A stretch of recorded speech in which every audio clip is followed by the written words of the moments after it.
ایک قافلہ جو شام سے تجارت کر کے واپس مکہ کی طرف لوٹ رہا تھا۔ اس کی سربراہی ابو سفیان کے ہاتھ میں تھی۔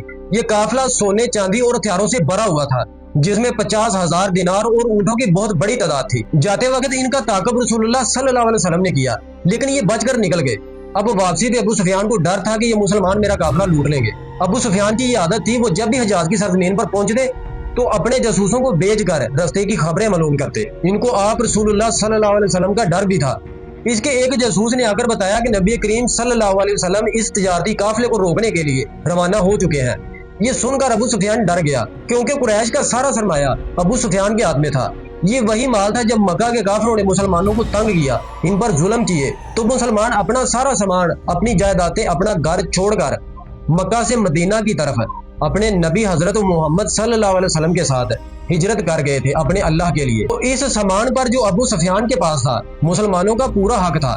ابو سفیان نے فوراً اپنا ایک بندہ مکہ کی طرف بھیجا کہ انہیں جا کر بتاؤ ہماری مدد کو فوراً پہنچے۔